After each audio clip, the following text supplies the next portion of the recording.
Bonjour et bienvenue aux entrevues menées par la chaire de coopération Guy Bernier. Aujourd'hui, on explore un nouveau thème, un thème très intéressant, soit celui du financement des entreprises. Pour ce faire, je reçois Mme Chantal Vigé, qui est professeure titulaire à l'École des sciences de la gestion, également M. Bruce Lagrange, professeur à l'Université du Québec à Rimouski. M. Lagrange a également agi pendant 12 ans chez Desjardins à titre de directeur de compte et de directeur du crédit. Donc, bonjour à vous deux. Bonjour. Vous allez bien? Oui, merci. Oui. Tout d'abord, Mme Vigé, pourriez-vous nous expliquer c'était quoi le contexte de votre étude, dans quoi ça s'est inscrit, nous formuler tout ça? On va essayer. OK. Alors, le but de l'étude, essentiellement, de façon globale, c'était vraiment de voir l'impact du format et de l'emplacement de l'information financière publiée dans les états financiers sur les perceptions, les jugements et les décisions des banquiers. Ça, c'est très vaste. On va essayer de mettre un peu de précision là-dessus. Alors, c'est une étude qui a été faite en 2 phases. Les 2 phases, je vais les décrire un peu plus loin, là, au niveau des contextes comptables, et qui s'inspire donc d'un paradigme qu'on appelle le paradigme de la communication de l'information. Alors ça, ce paradigme-là, il est merveilleux parce que ça permet de faire le pont, le lien entre le mode de divulgation des informations et les perceptions et les jugements des utilisateurs d'états financiers. Alors, nous, spécifiquement, ce qu'on cherche à voir, c'est vraiment comment les banquiers, est-ce que les banquiers sont sensibles, sont susceptibles de modifier leur perception et leur jugement selon la façon que l'information est présentée et selon l'endroit où l'information est présentée. Alors là, on peut écouter ça et dire, bien, comment c'est possible? Oui. Des gens aussi sophistiqués, comment peuvent-ils... Comment pourraient-ils changer leur perception et leur prise de décision? Alors, il y a des chercheurs qui se sont penchés là-dessus. Et puis là, ils ont émis certaines hypothèses. L'une d'entre elles, bien, que ce soit des banquiers très sophistiqués, des analystes financiers ou monsieur ou madame tout le monde qui investit, bien, on est tous avec la même contrainte du temps, la même contrainte temporelle. Alors, on a un temps limité pour accomplir une tâche et on a aussi un temps limité pour acquérir de l'information, la processer, l'intégrer dans notre tête et réaliser finalement, la percevoir et prendre des décisions. Donc ça, on a un premier indice. Pourquoi les gens peuvent altérer leur perception et décision. La deuxième possibilité réfère à la psychologie. Alors, on fait référence à ce qu'on appelle à des biais cognitifs. Et il y a un biais cognitif, entre autres, qui nous intéressait, ça s'appelle la fixation fonctionnelle. Et la fixation fonctionnelle, en quoi ça consiste? C'est si on a une image globale, notre esprit va focusser sur un élément en particulier. Et si on focus spécialement sur cet élément, bien, le danger, c'est quoi? C'est qu'on fait abstraction d'un tas d'autres éléments qui pourraient être pertinents à notre perception du risque, à la décision qui s'ensuit. Alors, au niveau de la recherche, il n'y a pas tellement d'ambiguïté. Il y a même un consensus qui existe au niveau de l'impact du format et de l'emplacement de l'information sur les utilisateurs non professionnels. Par contre, il y avait des contradictions qui existaient sur les utilisateurs professionnels. Puis quand on parle d'utilisateurs non professionnels, ça oui. peut être... Oh, ça peut être monsieur et madame tout le monde qui décident d'investir dans une entreprise. Hein? Beaucoup de gens s'improvisent, puis là, achètent une action à gauche et à droite. Soit monsieur et madame tout le monde avec pas beaucoup de connaissances précises là, sur le monde financier. Bon, ce sera des investisseurs, par exemple, des utilisateurs non professionnels. Pour les professionnels, on peut parler d'investisseurs professionnels, donc qui ont une formation spécialisée. On parle aussi bien, des banquiers ou des directeurs de compte, donc qui ont une formation précise, pointue dans le domaine de l'administration. Ils ont une expérience. Alors, ce sont des gens qui prennent des décisions dans le cadre de leur travail en utilisant les états financiers. OK. Alors, donc, nous, on a examiné, c'était ça l'objet de notre étude. On s'est dit, on va regarder si les directeurs de compte chez Desjardins, donc les banquiers, peuvent être amenés à faire une fixation fonctionnelle sur certains éléments dans nos états financiers. Donc, à avoir cette espèce de focus-là sur un élément particulier. Tout à puis fait. faire abstraction du reste. Oui, exactement. Donc, d'être Quitte un à peu être aveuglé par l'élément. Oui, être ébloui par un élément particulier. Puis là, on parle d'état financier. Oui. Et donc, on s'entend, l'élément de fixation fonctionnelle qui a été documenté et que nous, finalement, ça a été l'objet précis de notre étude, bien, cet objet de fixation fonctionnelle, c'est le bénéfice net. OK. Alors, on se pose la question, est-ce que le fait de présenter l'information différemment, et là, je vais arriver dans mes contextes comptables dans un instant, est-ce que c'est possible que les banquiers avec leur modèle très précis de référence, le modèle Desjardins de prise de décision, est-ce que c'est possible, malgré tout, malgré leur formation, malgré le modèle institutionnel, qu'ils restent attachés un peu trop à une information et puis que ça altère leur perception et prise de décision? Alors, nous, on a regardé ça sous 2 angles, donc 2 phases. La première phase, c'est celle qu'on va décrire un peu plus aujourd'hui. C'est la phase qui concerne la divulgation de la rémunération aux dirigeants fait sur la base des options d'achat d'actions. Alors, ça a donné un beau contexte comptable parce que jusqu'à tout récemment, les entreprises canadiennes avaient la possibilité ou de comptabiliser à l'état des résultats.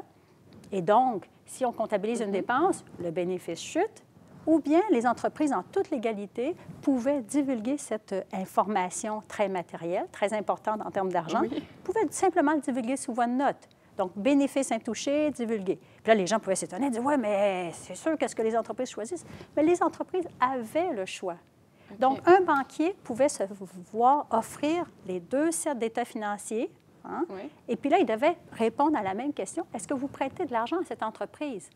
Alors, nous, on a voulu regarder, est-ce que le banquier aurait la même perception de risque de cette entreprise selon le format d'information, le format des états financiers et selon l'emplacement de l'information.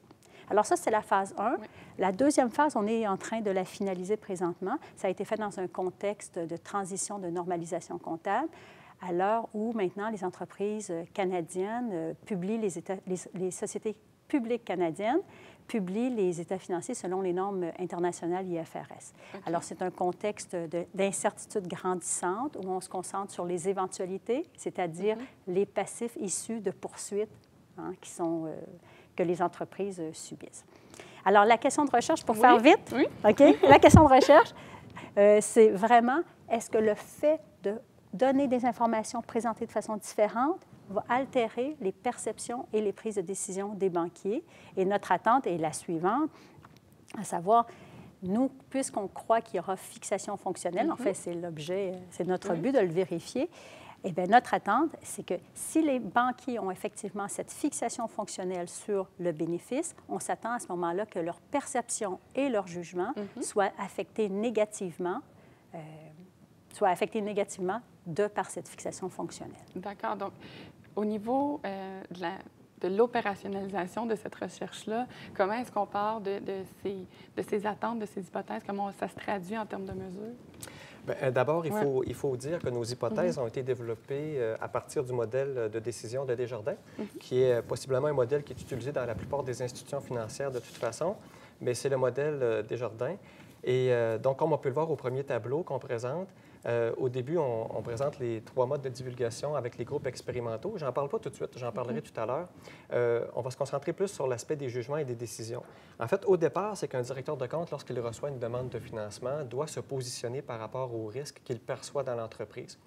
Pour faire ça, normalement, il étudie environ 6 principaux facteurs. Ça peut être la direction de l'entreprise, la structure financière, la rentabilité, le marché, la qualité des actifs, l'exploitation de l'entreprise.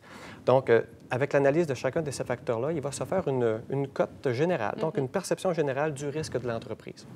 À ça va s'ajouter également une cote de tendance, donc savoir si c'est positif, négatif ou stable. Donc ça, c'est la cote comme connue anciennement chez Desjardins.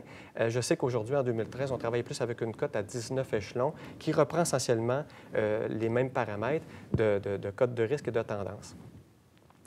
Une fois que ces jugements-là sont faits, évidemment, dans la réalité, ces jugements principaux-là sont quand même basés sur une série de jugements intermédiaires que nous avons mesurés dans l'étude. On n'en parlera pas aujourd'hui parce que le temps va être restreint, mais donc ces jugements-là sont appuyés par une série de jugements.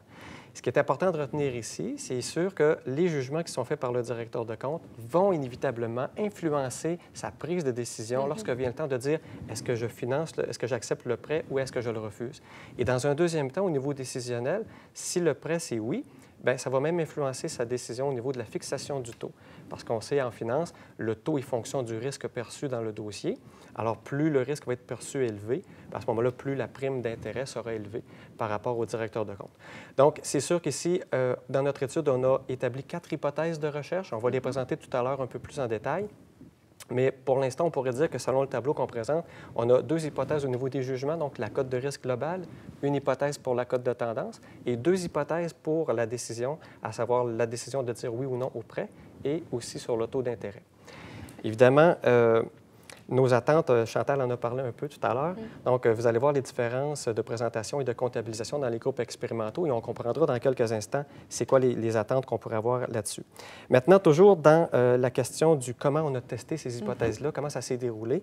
Alors, je quitte le tableau pour vous parler plus du déroulement de l'expérimentation. Concrètement, au départ, ça a commencé par le contact de tous les directeurs généraux des centres financiers aux entreprises du Québec et de l'Est de l'Ontario pour leur demander simplement de participer au projet.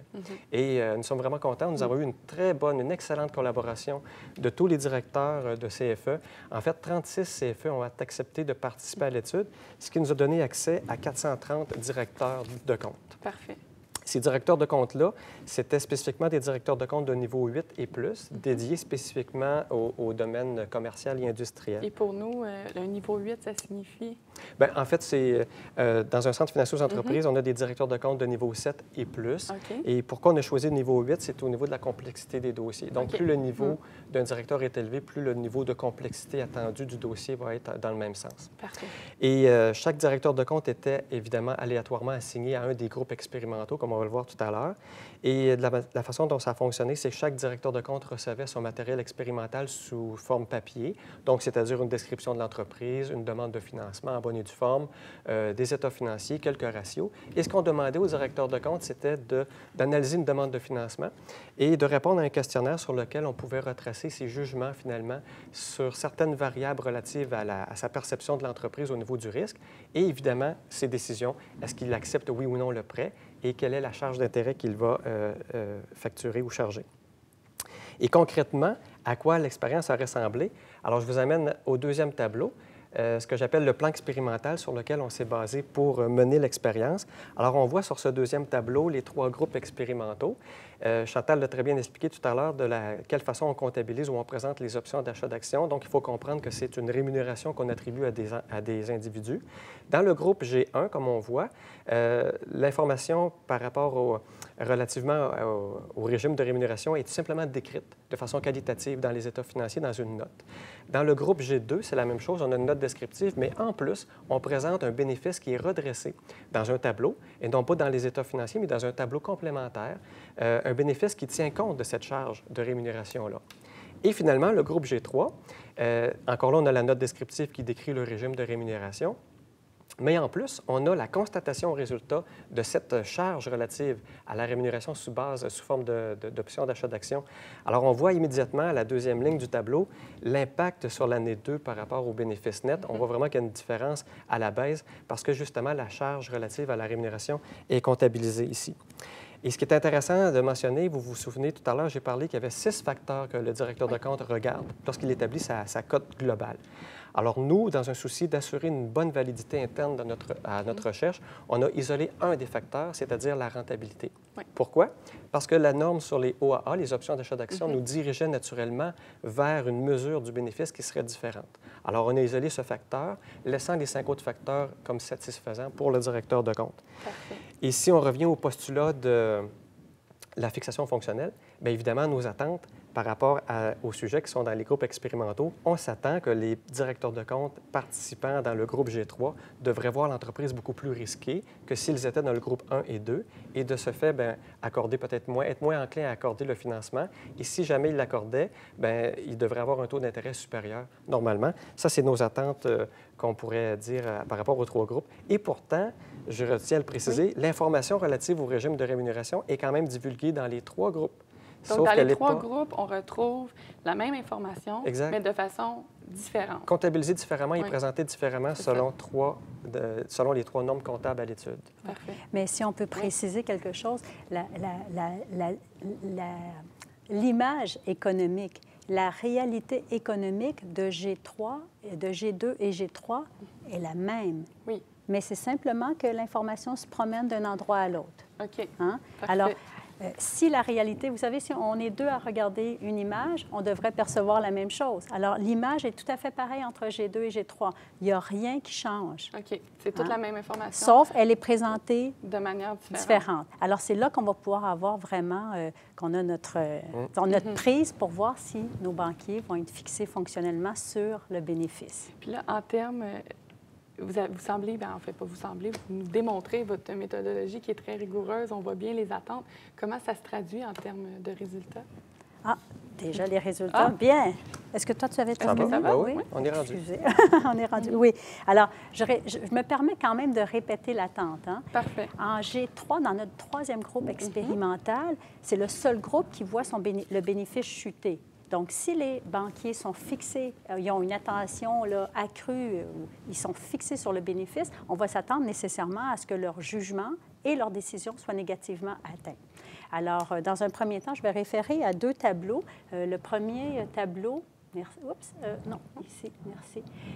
Donc, le premier tableau montre les résultats sur les jugements. En fait, il s'agit de la cote de risque et la cote de tendance, bon, les deux cotes que les banquiers doivent établir. Alors, si on regarde les résultats, la cote de risque de G3 est de 3,15. C'est nettement supérieur aux deux autres groupes G1, G2, hein, qui sont 2,98, 2,96. C'est nettement supérieur, c'est significativement supérieur. Même chose pour la cote de tendance. On peut voir qu'elle est 2,38, nettement supérieure aux deux autres groupes où la dépense d'options d'achat d'actions n'est pas comptabilisée. Encore une fois, je veux juste vous répéter, l'image économique est la même. Oui. Alors, si l'image est la même, on devrait voir la même chose. Comment se fait-il que nos banquiers dans G2 ne voient pas la même image économique que G3 alors qu'ils voient la même chose? L'explication, toujours, c'est la fixation fonctionnelle. Les gens en G3 sont fixés fonctionnellement et donc oublient l'autre élément d'information qui est là pourtant, qui montre comment le bénéfice chuterait s'il était comptabilisé. Même constat, oui, merci, dans le deuxième tableau où on parle plutôt des décisions. Encore une fois, là, on demandait aux banquiers, est-ce que vous seriez tenté de prêter il y avait un prêt à octroyer à l'entreprise et quelle serait la prime au-delà du taux préférentiel que vous chargeriez à l'entreprise. Alors, encore une fois, on voit des jugements nettement plus négatifs. Dans G3, on voit que le pourcentage de banquiers octroyant le prêt chute à 72 versus des taux très élevés là, dans G1, G2. Et même chose, lorsqu'on regarde la prime au-delà du taux préférentiel, les banquiers chargent 1,76 nettement plus élevé, un taux nettement plus élevé versus les deux premiers groupes là, où on charge seulement 1,45. Tous ces résultats sont significatifs. Donc, nos conclusions vont vraiment dans le sens de nos attentes. Les gens, lorsque le coût des options d'achat d'actions est présenté et affecte le bénéfice, les gens leur réagissent. Autrement, ils ne réagissent pas. Et donc, ça nous permet vraiment, nos résultats tendent à montrer que c'est ça qui est surprenant aussi. Ça veut dire que même nos gens très éduqués et sophistiqués, tels les banquiers qu'on a chez Desjardins, même eux peuvent être sensibles à ce biais cognitif qui affecte leur perception du risque et leur décision qui s'ensuit. Puis, au niveau de ces résultats-là, au niveau théorique, on voit bien comment ça s'expose, comment on peut l'utiliser, mais l'utilité générale, en quoi c'est pertinent, puis même dans un contexte, parce que chez Desjardins, donc en quoi c'est pertinent pour le modèle coopératif? Tout à fait. Bien, d'abord, de façon générale, il faut dire que Desjardins est une institution financière qui n'est pas différente des autres à certains égards, dans ce sens qu'elle est dans le même contexte économique, elle évolue avec le même marché, elle a des clients, des fournisseurs, elle a des exigences réglementaires qui sont comparables aux autres institutions. Donc, dans ce sens-là, Desjardins ou une autre institution financière, disons que c'est pareil. Donc oui, nos résultats sont très utiles parce qu'on est capable, avec ces résultats-là, de fournir aux institutions financières, dont Desjardins, des éléments de solution pour mieux comprendre le processus décisionnel qui est effectué par le directeur de compte. Donc, comment il traite l'information? Vous savez, on a beau avoir des gros manuels de crédit le plus parfait possible, d'avoir des directeurs de compte le mieux formés possible, avec les meilleures connaissances possibles. Il demeure que ces directeurs de compte-là, ce sont des humains. Puis des humains, bien, ça a des perceptions. Puis les perceptions, elles sont construites à partir de signaux que les directeurs de compte peuvent capter, puis après ça, analyser. Donc, nous, la pertinence de nos résultats, ça nous permet de comprendre un peu mieux les changements de normes comptables, à savoir comment ces changements de normes comptables-là peuvent affecter justement ces signaux-là qui sont perçus par les directeurs de compte et évidemment, après ça, bien, voir c'est quoi l'impact sur l'analyse du dossier. Donc, nous, nos travaux, on s'intéresse particulièrement à la dimension comportementale du processus d'analyse de dossier. Ça, c'est dans un premier temps. Mais dans un deuxième temps, de façon plus spécifique, pour Desjardins, l'utilité de nos travaux, en fait, il faut d'abord présenter Desjardins comme une coopérative. Et pour moi, une coopérative, c'est une entreprise, une entité qui a deux volets.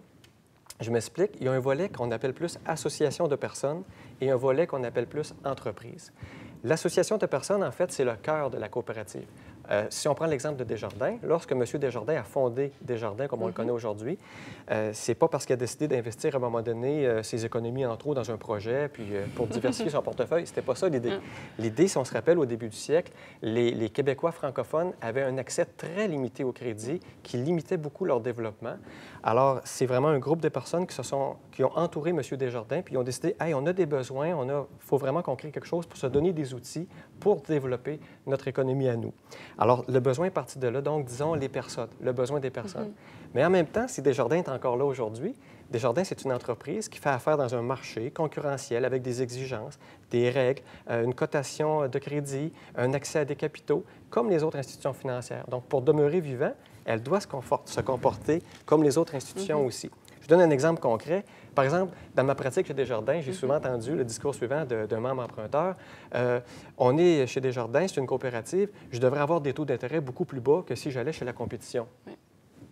Oui, je comprends. Ça, c'est le besoin de la personne parce que, comme argument, il dit on s'est donné des outils pour avoir du financement, pour avoir une meilleure accessibilité au financement. C'est vrai. Donc, voyons le côté besoin des personnes. Oui. Mais en même temps, lorsqu'on explique à cet individu-là, si Desjardins veut demeurer vivant, pour être capable d'offrir justement des services de crédit à ses membres, bien, elle doit être rentable et atteindre certains standards parce qu'on est dans un marché concurrentiel aussi. Alors, quand on l'explique comme ça, on voit qu'il y a toujours des tensions entre l'aspect, je dirais, personne, besoin des personnes, et l'aspect entreprise. Ce qu'une entreprise conventionnelle de l'économie conventionnelle n'a pas. Une coopérative, elle vit ça. Évidemment, chez Desjardins, on a la ristourne qui pallie à tout ça, puis il y a un retour aux membres. Ça, il n'y a pas de problème. Ce n'est pas le but aujourd'hui d'en parler. Donc, Desjardins se distingue des autres institutions largement et positivement par rapport à ça. Donc, en gros, ce qui est intéressant dans notre étude, c'est qu'on peut présenter à Desjardins des éléments de solution et surtout de réflexion afin de mieux comprendre comment ces directeurs de compte s'acquittent d'une tâche qui est très importante, octroyer du financement des entreprises, mais en ayant en tête ces deux concepts. Le concept du besoin des membres, qui est le cœur, la raison d'être de la coopérative, et en même temps, les exigences d'être une entreprise, avec des standards à atteindre aussi. Et quand on parle de fixation fonctionnelle, bien évidemment, le fait que le client de Desjardins soit également un propriétaire ou un membre, on pourrait se demander est-ce que ça peut influencer la façon dont le directeur de compte traite son dossier et est-ce que ça peut amplifier ou réduire le phénomène de la fixation fonctionnelle? Est-ce que ça pourrait être, par exemple, quelque chose que vous pourriez explorer dans le futur? Bien, en fait, là, c'est des premières traces qu'on a faites. Donc, c'est une première phase, dans le fond, puis on pourrait continuer, évidemment, là-dessus. Parce que c'est sûr qu'un processus d'analyse de crédit, c'est très standardisé. On a des pratiques de financement dans toutes les institutions, c'est très encadré. Mais nos travaux, ce que ça nous indique, dans le fond, c'est que l'analyse, c'est une question de perception, beaucoup. Oui. Et donc, nous, on pense qu'il est très, très important d'étudier, de se concentrer là-dessus sur le phénomène de la fixation fonctionnelle, par exemple, et des perceptions et des impacts que ça peut avoir, et particulièrement pour une entreprise comme Desjardins, justement en raison de la dimension de la dualité, besoin des personnes qui sont membres et la dimension entreprise. Comme autre utilité spécifique pour Desjardins aussi, bien, nos travaux, on l'espère, pourra donner suite, on pourra donner suite en planifiant des formations pour les directeurs de compte, pourquoi pas. Aussi, de façon plus générale, nos travaux, je pense, peuvent permettre d'éveiller une conscience et d'être plus vigilants pour chacun des utilisateurs professionnels en relation avec tous les changements de normes comptables qu'on vit et qu'on va vivre. On a les normes internationales qui sont arrivées. Donc, c'est un début, là. Ça va toujours continuer, cette concentration des normes.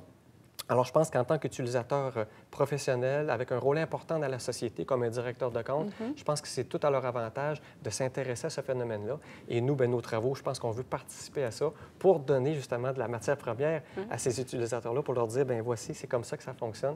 On veut aider un peu la communauté dans ce sens-là.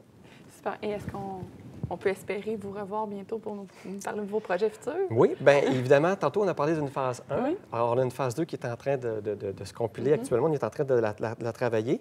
Et évidemment, aussi, après ça, en plus d'être professeur, je suis au doctorat présentement ici à l'UQAM et je suis en train de compléter mon programme et avec un programme de thèse. Et puis, c'est ça, dans ce projet de thèse-là, je veux continuer ce même intérêt de recherche-là en essayant d'identifier d'autres facteurs explicatifs. Pourquoi? Parce qu'on parle de fixation fonctionnelle, on l'observe, on la voit, mais moi, ce qui nous intéresse, là, puis dans mon projet de thèse, ce qui m'intéresse particulièrement, c'est d'aller chercher d'autres facteurs explicatifs plus intrinsèques dans l'individu, finalement, en intégrant une approche plus relative au processus cognitif.